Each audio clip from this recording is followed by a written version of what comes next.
এবার বিয়েটা সহজ করে ফেলেন।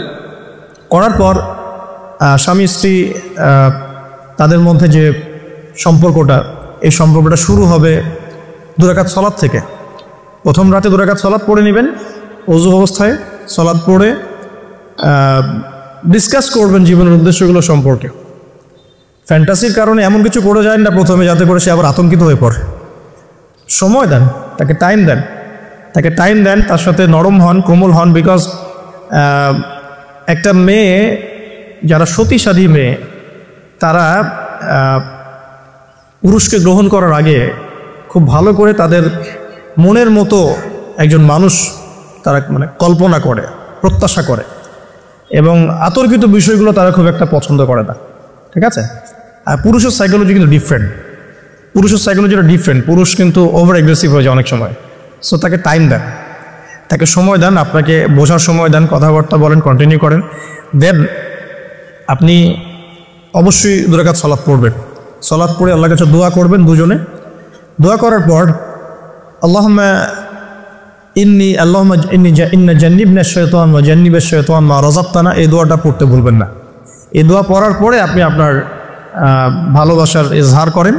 ইনশাআল্লাহ তাআলা আল্লাহ পাক যদি আপনাদেরকে সেই মিলনের ফলে সন্তান দেন, ওই সন্তানকে শয়তান কোনো ক্ষতি করতে পারবেন ইনশাআল্লাহ। আমি বোঝাতে চাচ্ছি প্যারেন্টিংসের সাথে প্রত্যেকটা বিষয় লিঙ্কড আপ আছে। বিয়ে একটা মেজর টপিক প্যারেন্টিংসের ক্ষেত্রে। আপনার এনভায়রনমেন্ট, আপনার স্বামী স্ত্রী আন্ডারস্ট্যান্ডিং, এই যে মিলনের সময় দোয়া পড়া, এবং এরপর দেখা গেল যে একসময় আপনার স্ত্রী কনসিভ করলো বা সে গর্ভবতী হয়েছে। এখন আপনার রেসপন্সিবিলিটি বেড়েছে। যতদিন সে সন্তানটাকে ধারণ করে রাখবে, এই সময়টুকুর মধ্যে তাকে কোনো প্রকার হারাম কাজে লিপ্ত করতে দেয়া যাবে না। দেখা যায় সন্তান যারা জন্ম দিচ্ছেন মায়েরা, এই 9 মাস তারা হিন্দি মুভিজ দেখেন, সিরিয়ালস দেখেন, তারপরে অহেতুক গীবত করেন, গল্পগুজব করেন, অহেতুক সময় নষ্ট করেন, হয়তো স্মার্টফোনের যুগ, সারাদিন ফেসবুকিং, ইউটিউবিং, টিকটক, ইনস্টাগ্রাম নিয়ে পড়ে থাকেন। এই প্রতিটা কাজ গর্ভের সন্তানের উপর প্রভাব ফেলে। প্রত্যেকটা কাজ গর্ভের সন্তানের উপর প্রভাব ফেলে। ইভেন মায়ের যদি মন খারাপ থাকে, বাচ্চা ভিতরে কষ্ট পায়। মা যদি প্রফুল্ল থাকে, হাসি খুশি থাকে, বাচ্চা কিন্তু ভিতরে ভালো থাকে। মেডিকেল সায়েন্স পড়েন, আমরা প্যারেন্টিংস নামে একটা বই সাজেস্ট করছি, ওই বইটা পড়ে দেখেন, ডিটেলস সব লেখা আছে। তো মায়ের এখানে সময় কাটানোটা খুব ইম্পর্টেন্ট। কীভাবে আমরা সময় কাটাচ্ছি? গর্ভবতী অবস্থায় এই 9 মাস মায়েদের উচিত বেশি বেশি কোরআন তেলাওয়াত করা, আল্লাহর জিকির আজগার করা, নামাজ না ছাড়া, হ্যাঁ, ভালো কিছু দেখা, ভালো কিছু শোনা, যত রকম হারাম এবং কবিরা গুনাহ আছে এগুলো থেকে দূরে থাকার চেষ্টা করা। এরপর ইনশাআল্লাহ সন্তান ভালো হবে। আল্লাহ পাক দোয়া করি সন্তান যেন সুস্থ স্বাবলম্বী হয়। পাশাপাশি মেডিকেল চেকআপসগুলো নিয়মিত করাবেন, কারণ এটা খুব ইম্পর্টেন্ট ফ্যাক্ট। অনেক সময় দেখা যায় যে আমরা মানে পর্দার যেহেতু একটা বিধান আছে, তো পর্দার বিধান পালন করতে গিয়ে আমরা দেখা যায় আলট্রা করাবো না, আমরা এই ডাক্তারের কাছে নিব না, হ্যাঁ, আমরা নর্মাল করাবো, বাসায় করাবো, হসপিটালে নিব না, কিছু ওভার এগ্রেসিভ থিঙ্কিংস চলে আসে। পর্দা করব, তাহলে মহিলা ডাক্তার দেখাতে হবে, আলট্রা খুঁজে বের করতে হবে, কে আলট্রা মহিলা ডক্টর আছে আলট্রা করতে পারে, খুঁজে বের করতে হবে, ক্লিনিক সেভাবে পরিবেশ তৈরি করতে হবে। এই জন্য আমি বলি, মানে আমার একটা স্বপ্ন আছে যে ঢাকা শহরে একটা ভালো ক্লিনিক আর হসপিটাল করা, যেখানে সব কিছু ইসলামিকভাবে চলবে ইনশাআল্লাহ। মানে এটা দরকার আছে। আপনারা যদি আমরা ফেস করেছি তো আমরা বুঝতে পারি, দরকার আছে। একটা হসপিটালে যান, দেখবেন পরিবেশ এনভায়রনমেন্ট ইসলামিক না। আপনার স্ত্রী অ্যানেস্থেশিয়া করছে, একজন পুরুষ ডক্টর সিজার করবে, অ্যানেস্থেশিয়ার প্রয়োজন আছে, একটা পুরুষ ডক্টর এসে অ্যানেস্থেশিয়া পুশ করছে, তখন তো পর্দা যাচ্ছে, পর্দা চলে গেল। যদিও বা অনেকে ফতোয়া দিতে পারেন যে এই সব জায়গায় বা এই ধরনের ক্ষেত্রে হয়তো এটা জায়েজ হতেও পারে, অনেকে ফতোয়া টানতে পারেন, কিন্তু এখানে কিন্তু এই সুযোগটা দেওয়ার ফলে কী হয়েছে যে অনেক সময় রোগীরা হ্যারাসমেন্টের শিকারও হয়েছেন, সেক্সুয়াল হ্যারাসমেন্টের শিকারও কিন্তু হয়েছে, এটাও কিন্তু বাস্তব। তো এই জন্য ইসলামিক এনভায়রনমেন্টের দরকার আছে। খুঁজে বের করতে হবে ইসলামিক ডক্টর কে আছেন, যিনি শরীয়ত বোঝেন, মহিলা ডক্টর কারা আছেন, অ্যানেস্থেশিয়া মহিলা কারা আছে, বা আলট্রা করতে পারে মহিলা কারা আছে, খুঁজে বের করে মেডিকেল চেক আপ নিয়মিত করতে হবে। আর নর্মাল ডেলিভারি ইসলামের বিধান ঠিকই, ইসলাম এভাবেই চলেছে, সিজার এসেছে অনেক পরে, এবং এই ব্যাপারে শেষ জামানার হাদিসও আছে, আমি একটা লেকচারে বলেছিলাম। তবে কিছু কিছু ক্ষেত্রে সিজারের প্রয়োজন হতে পারে, ডক্টররা ভালো বুঝতে পারবেন। তবে এখানে দেখা যায় সাইকোলজিক্যালি অনেক সময় ডক্টররা কি করেন, রোগীদের সাথে একটু সাইকোলজিক্যাল টর্চার শুরু করেন আর কি, ভয় দেখানোর একটা প্রবণতা দেখা যায়। পরে আমরা বলি আচ্ছা ঠিক আছে করে ফেলেন। তো এখানে একটা বিজনেস জড়িত আছে, আপনারা খুব ভালো করেই জানেন এখানে একটা বিজনেস জড়িত আছে। আর যখন একটা মায়ের একটা সিজার হয়ে যায়, পরবর্তী বাচ্চাগুলো কিন্তু নর্মাল হওয়া খুব ডিফিকাল্ট, এবং তার সারা জীবন একটা হ্যাসেল তাকে পোহাতে হয়। যাদের হয়েছে তারা জানে। তো আর নর্মাল হলে আপনি যে আমাদের আগে দাদি নানি দেখবেন 11টা বাচ্চা, আমার নানির 11টা বাচ্চা, 12টা বাচ্চা আমার নানির, আর এক নানির আমার 11টা বাচ্চা, সব নর্মাল, কোনো সমস্যা হয়নি। তারা কিন্তু ফ্রেশ খাবার খেতেন, ভালো এনভায়রনমেন্টে থাকতেন, কায়িক পরিশ্রম করতেন, তারা ফিজিক্যালি স্ট্রং ছিলেন। এখনকার মেয়েরা এমন নয়, ফিজিক্যাল স্ট্রাকচার দুর্বল, কায়িক পরিশ্রম কম, ফুড হ্যাবিট ভালো না, ঠিক আছে, ফুড হ্যাবিটটা টোটালি অনইসলামিক, ঘুমের ঠিক নাই, খাবার ঠিক নাই, হ্যাঁ, এক্সারসাইজ নাই, অনেক কিছুই নাই। দেখবেন তারা ফিজিক্যালি উইক, মেন্টালি উইক, তখন দেখা যাচ্ছে সিজারের প্রয়োজন হয়, নর্মাল ডেলিভারি করতে পারে না। এই জায়গায় ডিফার করবে আমাদের ক্ষেত্রে। আমরা চেষ্টা করব যে আমাদের মানে পরিবারকে ভালো খাবার খাওয়াতে, ভালো রুটিনে চলতে, এবং ভালো মেডিকেল চেক আপ করাতে, যাতে করে নর্মালি হয়। দেখবেন বাইরের বিশ্বের কান্ট্রিগুলোর মধ্যে কিন্তু খুবই কম সিজার হয়, খুব কম। কানাডা দেখেন, আমেরিকা দেখেন, ব্রিটেনে দেখেন, জার্মানিতে দেখেন, ফ্রান্সে দেখেন, খুবই কম সিজার হয়। যদি জটিলতা খুব বেশি দেখা যায় তখন তারা সিজার করতে চায়, এর আগে কিন্তু করতে চায় না। তাদের প্রযুক্তি অনেক ভালো, অনেক প্রযুক্তি আছে। সো আমরা কেন এই জায়গায় মানে এভাবে একটা জুলুমের শিকার হচ্ছে, এটা আমাদের ভাবা উচিত। এবং আমার মনে হয় যে ইসলামিক এনভায়রনমেন্টের এই যে আপনার মেডিকেল সেক্টরগুলো গড়ে তোলা উচিত। এখানে যাদের সামর্থ্য আছে তাদের এইসব প্রজেক্টে হাত দিয়ে যেতে পারে। আল্লাহ পাক আমাদেরকে তৌফিক দেখ ঘোরা। তো এরপরে যখন সন্তান হয়ে যাবে, প্রথম কাজই দেখবে, সন্তান হওয়ার পরেই তাকে নিয়ে হই উল্লাস শুরু হয়। হ্যাঁ, টানা হেঁচড়া, এটা ওইটা, কী বলবো, অপারেশন থিয়েটারে হয়তো কথাবার্তাগুলো হয়, এই কথাগুলো সন্তানের কানে প্রবেশ করে। অথচ সুন্নাহ হচ্ছে সন্তান হয়ে গেলে তাকে নিয়ে আল্লাহর কাছে দোয়া করা, দোয়া করার পর তার কানে আল্লাহু আকবার, আল্লাহু আকবার, আশহাদু আল্লা ইলাহা ইল্লাল্লাহ, আমরা যে আযান দিই আশহাদু আন্না মুহাম্মাদার রাসূলুল্লাহ, এটা কানের মধ্যে শোনানো, এটা একটা সুন্নাহ, গুরুত্বপূর্ণ সুন্নাহ। তারপর তাকে তাহনিক করা উচিত। তাহনিক তো আমরা উঠেই গেছে সমাজ থেকে, তাহনিক আবার কী জিনিস? ডক্টররা তাহনিক শুনলে আটকে উঠবে। তাহনিক হচ্ছে যে কোনো আলেম, কোনো বুজুর্গ, যিনি পরহেজগার, আল্লাহওয়ালা, মারেফতওয়ালা মানুষ, তিনি খেজুর বা কোনো মিষ্টি জাতীয় মধু, খেজুর, এই টাইপের কিছু একটু চিবিয়ে বাচ্চার জিহ্বার মধ্যে একটু খালি লাগিয়ে দিবে, এটা তাহনিক সুন্নাহ। তো এখন মুখে তো জর্দা আর পান আর সিগারেট, তো এই মুখ দিয়ে তো তাহনিক হবে না, হবে? তো আল্লাহওয়ালা সত্যিকারের মানুষ খুঁজে বের করতে হবে। যাই হোক, যদি আপনি না পারেন, খুঁজে না পান, আপনি আপনার সন্তানের তাহনিক করেন, যথেষ্ট। আপনি দোয়া করেন, 2 রাকাত নামাজ পড়ে আল্লাহ শুকরিয়া আদায় করেন। আমি নিজের জীবনের ঘটনা থেকে বলছি আর কি। আমার ইন টোটাল 4 সন্তান। 1 সন্তান আল্লাহ নিয়েছেন, 1 সন্তান আল্লাহর কাছে আছেন, জন্মের পরেই আল্লাহ পাক তাকে নিয়েছেন, আলহামদুলিল্লাহ। ইনশাআল্লাহ তার সাথে আমাদের জান্নাতে দেখা হবে ইনশাআল্লাহ। আর এখন আমার 1 মেয়ে এবং 2 ছেলে। তো প্রত্যেক ছেলে এবং মেয়ের সময় ওয়াইফকে ঢোকানো হয়েছে, আমি জায়নামাজেই, যতক্ষণ পর্যন্ত বাচ্চা আমার হাতে আসে না আমি জায়নামাজেই ছিলাম। এবং আমি দেখেছি যে আল্লাহ যে আছেন, আল্লাহ যে মানুষের এত কাছে, আল্লাহ যে দোয়া কবুল করেন, শোনেন, মানে আমি হৃদয় থেকে উপলব্ধি করেছি। এই কথাগুলো তো বোঝানো যাবে না, এগুলো তো আমি কোনো দলিল বা প্রমাণ দিয়ে আপনাকে বোঝাতে পারবো না। এটা আপনি ফেস করলে না, ফিল করলে বুঝতে পারবেন। সেজদায় দোয়া করতে করতে চোখের পানি ফেলার সাথে সাথে দেখা যায় যে নার্স এসে বলেছে আমাকে যে আর কাঁদতে হবে না, এই যে মেয়ের কান্না শোনেন। এমন হয়েছে আমার সাথে। কারণ মানে স্ত্রীর যে প্রসব বেদনা, এটা দেখে কিন্তু স্বামী আসলে ঠিক থাকতে পারে না, তাদের প্রচণ্ড কষ্ট হয়। এবং এই কষ্টটা এই কারণেই হয়তো নবী সাল্লাল্লাহু আলাইহি ওয়াসাল্লাম বলেছেন, তোমার সবচেয়ে সেরা অধিকার পাওয়ার, মানে ভালো ব্যবহার পাওয়ার অধিকার রাখে তোমার মা, এরপর তোমার মা, তারপরেও তোমার মা, এরপর তোমার বাবা। তো মায়ের এই যন্ত্রণা শুধু মায়েরাই বুঝতে পারবে।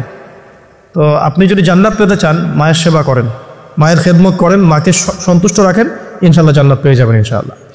আর এই যুগে কিন্তু মা বাবার সাথে দাস দাসীর মতো আচরণ করা হয় আর কি। তো খেয়াল রাখবেন এই বিষয়গুলো, মায়ের হকটা কখনো নষ্ট করেন না। আর তার মেয়েদের প্রতি একটাই আমার, মানে তাদের প্রতি আমার কনসেপ্ট বা ভিউ হচ্ছে এরকম যে কঠিন হয়ে তাদের সাথে কোনো লাভ নাই। আসলে আদতে আলটিমেটলি কঠিন হয়ে কোনো লাভ নাই। 2-1 দিন হয়তো ঝগড়াঝাটি হতে পারে, মনোমালিন্য হতে পারে, কিন্তু কঠিন হয়ে তাদেরকে লাইনে আনা খুব একটা যায়। নরম হয়ে বুঝিয়ে সুঝিয়েই, ভালো ব্যবহার, ভালোবাসা, মহব্বত দিয়েই সম্ভব ওদের মন জয় করা, আদারওয়াইজ সম্ভব না। আসুন, এরপরে আজান হবে, তাহনিক হবে, 7ম দিনে গিয়ে আপনি আকিকা করবেন। যদি করতে না পারেন 14 দিনে, যদি তাও করতে না পারেন 21, এভাবে সুযোগ আছে আকিকা করার। তবে 7ম দিনে আকিকা করা সুন্নাহ। আকিকাটা কি? এটা হচ্ছে আপনার সন্তানের জানের বদলে একটা জানের উৎসর্গ। ছেলে হলে দুটো খাসি, মেয়ে হলে একটা।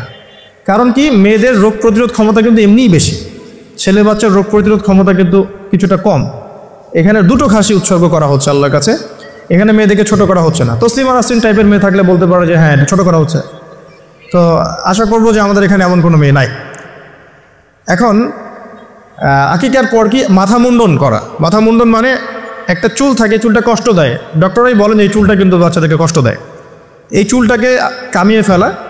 যদি মাথায় কোনো প্রবলেম থাকে ডক্টর বলে না এখন করার দরকার নাই, সেটা আলাদা ইস্যুস, কিন্তু নর্মালি কামিয়ে ফেলা উচিত। এবং চুলের ওজন করতে হয়, এই চুলের ওজনের সমপরিমাণ রূপা আল্লাহর পথে সাদাকা করতে হয়, এটা সুন্নাহ।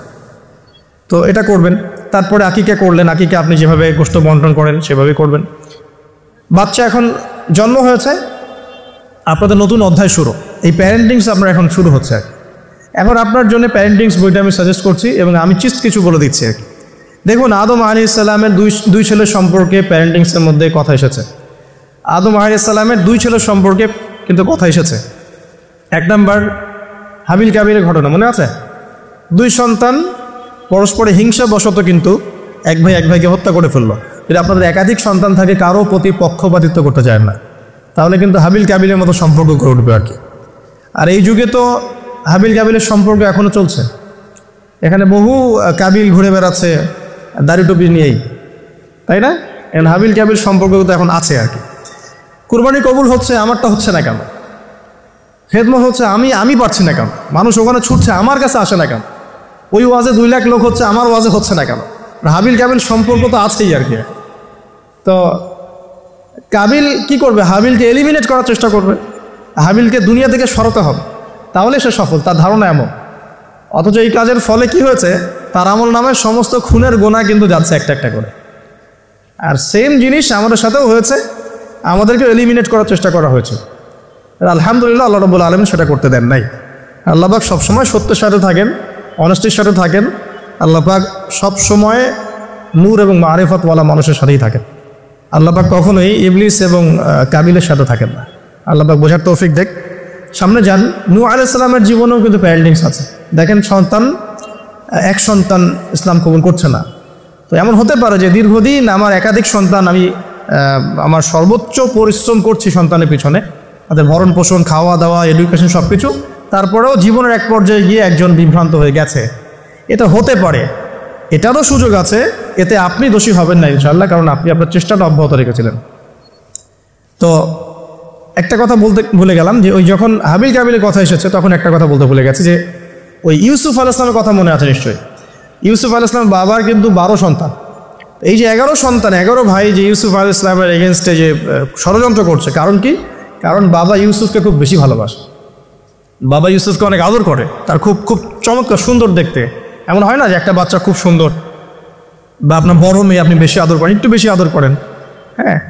তো এই জায়গাটা কিন্তু সতর্ক থাকতে হবে, যে সন্তান একাধিক হয়ে গেলে আবার হিংসাত্মক মনোভাব গড়ে না ওঠে। এই জন্যে ছোটোবেলা থেকে শিক্ষা দিতে হবে যে সে তোমার বড় আপু, সে তোমার ভাই, হ্যাঁ। সবাইকে একটা ইনসাফ প্রতিষ্ঠা করতে হবে। কোরআনে অনেক দলিল আছে। আপনি ইব্রাহিম আলাইহিস সালামের ঘটনা দেখেন, যে তার সন্তানকে মানুষ করেছে তার মা হাজরা আলাইহিস সালাম। ইব্রাহিম আলাইহিস সালাম কিন্তু সেখানে রেখে চলে আসছেন, মানুষ করেছে কিন্তু তার মা। তো যে হাজরা আলাইহিস সালাম বলছেন যে ইয়া ইব্রাহিম, হে ইব্রাহিম, আপনি আমাদেরকে কেন এখানে রেখে যাচ্ছেন? তখন ইব্রাহিম আলাইহিস সালাম বলছেন যে আল্লাহর আদেশে। তখন হাজরা আলাইহিস সালাম বলছেন যে যদি আল্লাহর আদেশে আপনি আমাদেরকে এখানে রেখে যান, জনমানুষ শূন্য বিরান একটা জায়গায়, তাহলে ইনশাআল্লাহ আল্লাহ আমাদেরকে ধ্বংস করবেন না। এই যে তাওয়াক্কুল আল্লাহর প্রতি, একজন তাওয়াক্কুল কারিনী মায়ের গর্ভ থেকে জন্ম নিয়েছে ইসমাইল আলাইহিস সালাম। ওই সন্তানকে যখন ইব্রাহিম আলাইহিস সালাম আরও কয়েক বছর পরে এসে বলছেন, ইন্নী আরা ফিল মানামি আন্নী আযবাহুকা, আমি স্বপ্নে দেখেছি তোমাকে জবাই করছি, ফানজুর মায়দা তারা, তোমার রায় কি আমাকে বলো। ওই সবরকারিনী মায়ের গর্ভ থেকে জন্ম নেয়া, তাওয়াক্কুলকারিনী মায়ের গর্ভ থেকে জন্ম নেওয়া সন্তান এবার বলছে, ইয়া আবাতি, হে আমার বাবা, ইফআল মা তুমার, আপনি তাই করুন যা আপনাকে আদেশ করা হয়েছে। সাতাজিদুনি ইনশাআল্লাহ মিনাস সাবিরিন, আমাকে ইনশাআল্লাহ আপনি সবরকারী পাবেন। তো এখানে মায়ের রোলটা দেখেন, মা যেমন হবে সন্তান তেমন হতেই পারে, মা যেমন হয় সন্তান কিন্তু তেমনই হয়, স্বাভাবিক এটা। মা যদি সন্তানকে হৃদ্যতা ভালোবাসা দিয়ে বড় করে, সন্তান দেখবেন বড় হয়ে সবাইকে ভালোবাসে। মা যদি সন্তানকে কনফিডেন্স দেয় যে বাবা তুমি পারবে, জীবনে অনেক কিছু করতে পারবে, তোমার মধ্যে এই প্রতিভা আছে, ইনশাল্লাহ তুমি পারবে, সন্তান বুস্ট আপ পিছন থেকে পারবে ইনশাআল্লাহ। মা যদি সন্তানকে ত্যাগ করে, দুধ পান না করায়, ফ্যামিলিস্টদের মতো দুধ পান না করিয়ে যে আপনার বেবি সিটারদের কাছে মানুষ করায় আর কি, হ্যাঁ, ডে কেয়ার সেন্টারে মানুষ করায়, দেখবেন সন্তান ছোটোবেলা থেকে একটা হতাশা, হীনমন্যতা, নিঃসঙ্গতায় ভোগে। এখন এলিট সোসাইটির মধ্যে এই সমস্যাটা আছে, নিঃসঙ্গতায় ভোগে তারা। কিন্তু মা যদি সন্তানকে দেখা যায় খুব শাসন করে, বেশি প্রহার করে, সন্তান কঠোর হয়ে যাবে, মনটাকে শক্ত হয়ে যাবে। তো পিতামাতার সন্তানের প্রতি অ্যাটিটিউডটা একটা বড় ফ্যাক্ট, যে সন্তান বড় হয়ে কী হবে। হিটলারের জীবনী পড়ে দেখেন, সে বলছে আমার পিতা আমাকে খুবই মায়ের মারতো আর কি, খুবই পিটান পিটাইতো। তো বড় হয়েও শিখছে আর কি যে পিটাইলেই কাজ হয়, যদি কিছু করতে হবে তো পিটাইলেই কাজ করতে হবে। এরপরে সে যে পিটানো শুরু করছে সবাইকে মনে হয়। কিছু কিছু ক্ষেত্রে অবশ্য কাজ হয়েছেও, হ্যাঁ, আমরা মনে করি কিছু ক্ষেত্রে কাজ অবশ্য হয়েছে। তো আসলে সবসময় ওয়াজ নসিহত করে কাজ হয় না, মাঝে মাঝে মায়ের দরকার আছে। তো ওই মায়ের পাওয়ার যখন আমাদের কাছে আসবে আমরাও মারবো ইনশাআল্লাহ। এখন সবর করতেছি আর কি, এখন শুনতেছি আর কি। আচ্ছা, এবার আসেন সামনে। এই যে সন্তান জন্ম নিল ইসমাইল আলাইহিস সালাম, হাজরা আলাইহিস সালামের গর্ভ থেকে, মা যেমন হলো সন্তান তেমন হলো কিন্তু। আর এই যে মায়ের আত্মত্যাগ দেখেন, সাফা মারওয়া সাই করা যে ঘটনা, জামজাম কূপের যে ঘটনা, এই ছেলে কুরবানির যে ঘটনা, এই ঘটনাগুলো আল্লাহর কাছে এত বেশি পছন্দ হয়েছে। দেখেন কিয়ামত পর্যন্ত হজ ওমরায় আপনি এগুলো কিন্তু করছেন, হজে করছেন। অথচ এটা কিন্তু ইব্রাহিম আলাইহিস সালামের যুগের ঘটনা, আমরা কিয়ামত পর্যন্ত এই ঘটনাগুলো ফলো করছি আর কি। আর এমন কোনো ধর্ম নাই যে ধর্মে ইব্রাহিম আলাইহিস সালামকে গালি দেওয়া হচ্ছে। জিউসরা ইব্রাহিম আলাইহিস সালামকে সম্মান করে, জানেন, খ্রিস্টান যারা তারা ইব্রাহিম আলাইহিস সালামকে সম্মান করে, তারা কিন্তু এই পরিবারটাকে সবাই সম্মান করছে। তো এখানে একটা প্যারেন্টিং আপনার নসিহত আছে। পাশাপাশি আপনি সামনে যাবেন, লুকমান আলাইহিস সালামের ঘটনা পাবে। সন্তানকে কাছে বসিয়ে তিনি বলছেন, হে আমার সন্তান, আল্লাহর সাথে কাউকে শরীক করো না, লা তুশরিক বিল্লাহি ইন্নাশ শিরকা লাযুলমুন আযীম, ওয়া ওয়াসাইনাল ইনসানা বিওয়ালিদাইহি হুসনা। মানুষের সাথে ভালো আচরণ করো, তোমার পিতামাতার সাথে ভালো আচরণ করো। তোমার পিতামাতা যদি তোমাকে শিরিক করতে বলে তখন তাদের ফালা তুতিউহুমা, তাদের আনুগত্য করো না। আল্লাহ তিনি আরও শিখাচ্ছেন যে ছোট্ট কোনো বিষয় তুমি আল্লাহ থেকে লুকাতে পারবে না, আল্লাহ সব সামনে নিয়ে আসবেন। ইয়া বুনাইয়া আকিমিস সালাহ, সালাত কায়েম করো, ওয়া আমর বিল মারুফ, সৎ কাজে আদেশ করো, ওয়ানহা আনিল মুনকার, অসৎ কাজে নিষেধ করো, ওয়াসবির আলা মা আসাবাক, তোমার উপরে যে বাধা বিপত্তিগুলো আসবে সেগুলোতে সবর করো। উচ্চ স্বরে চিৎকার চেঁচামেচি করো না, কারণ গাধার স্বর উচ্চ স্বর হয়, চেঁচামেচি করে। এরকম প্রায় এখানে 10টা থেকে 15টা নসিহত আপনি পাবেন। চিস্ট করে বলে দিলাম যে লুকমান আলাইহিস সালাম তার সন্তানকে যা শিক্ষা দিয়েছেন এটা প্যারেন্টিংসের জন্য যথেষ্ট। আর আপনি সন্তানকে শিক্ষা দিবেন শিরকের শিক্ষা, আপনি আল্লাহকে চিনতে শেখাবেন, রাসূলকে চিনতে শেখাবেন, কোরআনের সাথে সম্পর্ক করে দিবেন, হ্যাঁ, 5 ওয়াক্ত নামাজে অভ্যস্ত করবেন, পাবন্দি করবেন, ইসলামিক পরিবেশ বাসায় বজায় রাখবেন, তালিম হবে, ইসলামিক কালচার রাখবেন। যদি বাচ্চা বিনোদন পছন্দ করে ইসলামিক বিনোদন দিবেন, তাকে সময় দিবেন, তার সাথে কথা বলবেন, তার সাথে গল্প করবেন। তো এখন দেখেন কোরআনে এমন অনেক কিছুই আছে। লুকমান আলাইহিস সালামের কথাই বলেন, আপনি ইব্রাহিম আলাইহিস সালামের কথাই বলেন, আদম আলাইহিস সালাম, নূহ আলাইহিস সালাম থেকে শুরু করে প্রত্যেক নবী রসুলের জীবনেই দেখবেন আপনি প্যারেন্টিংসের একটা খোরাক পাবেন। ইভেন আমাদের নবী মুহাম্মদ সাল্লাল্লাহু আলাইহি ওয়াসাল্লামের ক্ষেত্রে দেখেন